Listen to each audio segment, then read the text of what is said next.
I guess my journey into motherhood really starts from day one.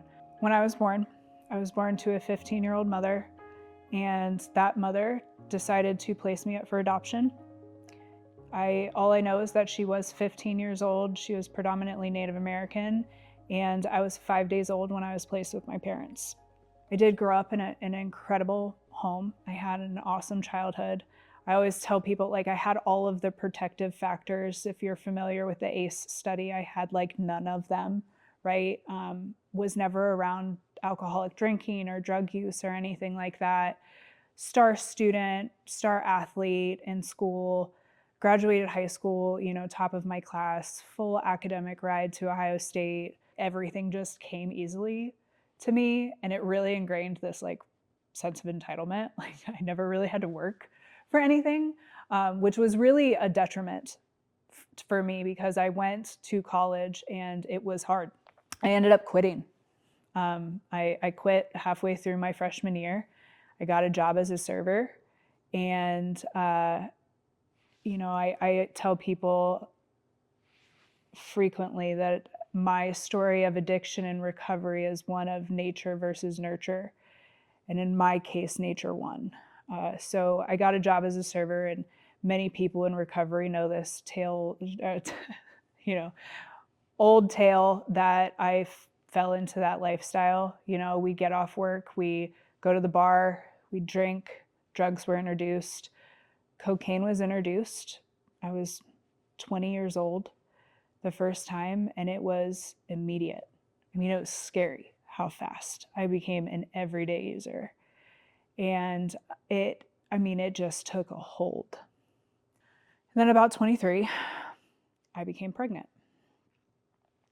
Obviously unexpectedly, obviously not planned, and had no idea what to do. Terrified, in denial for a very long time. But I also knew, I knew having a kid at this point in my life was going to keep me from doing what I wanted to do. And I didn't want anybody to know what I was, that I was using the way I was using, that I was drinking the way I was drinking. I didn't want anybody to know. I eventually made the decision to place that child up for adoption. That was not a selfless decision. Frequently people will hear that and they will say like, oh, good for you. How selfless, what a gift. Yes, but that was not my heart at the time.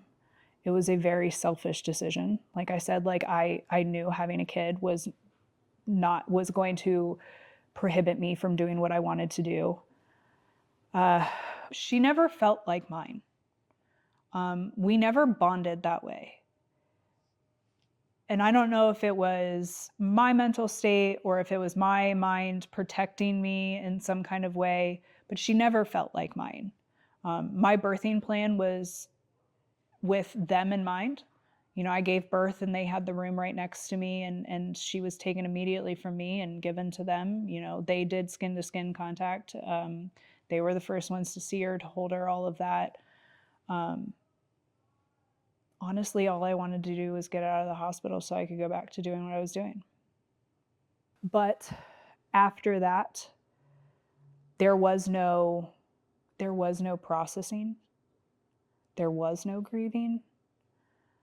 After that, my addiction went to a whole nother level, but it became very unmanageable very fast. I got in trouble with the law for the first time. My very first charge was a felony.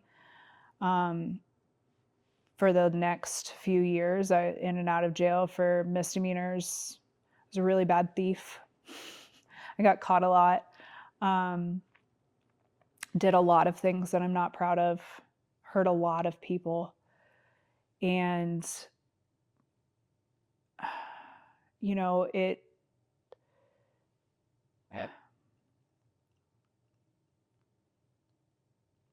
I remember not knowing how to get help.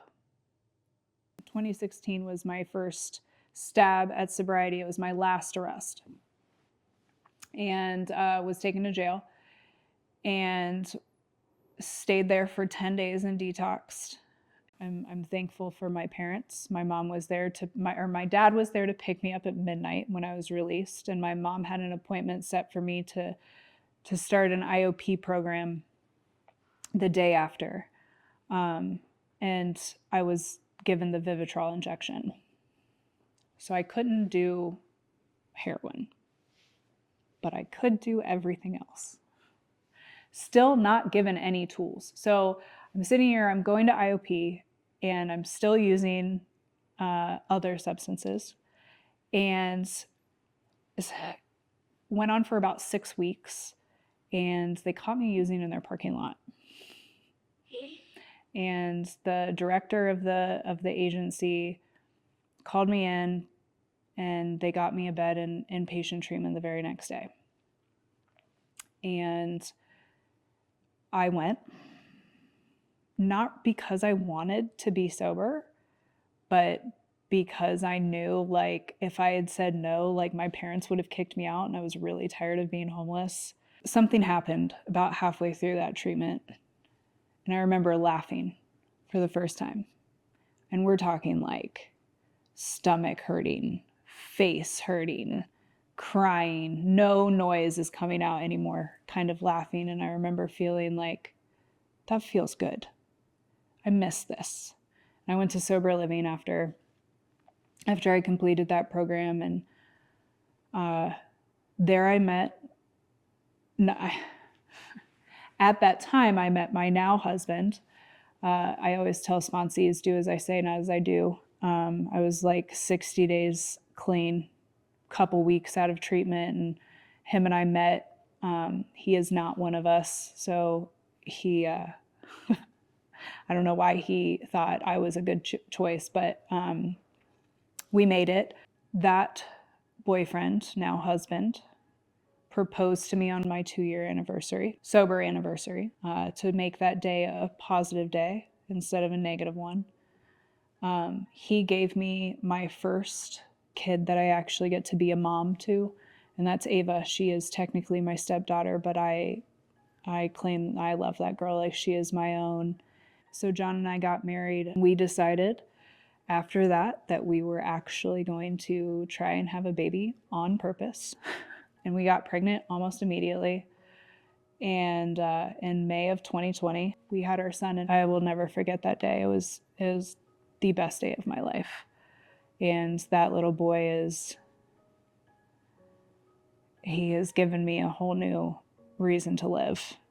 Jordan is the daughter I had that I placed up for adoption. Her and I have a tremendous relationship. We get to see each other.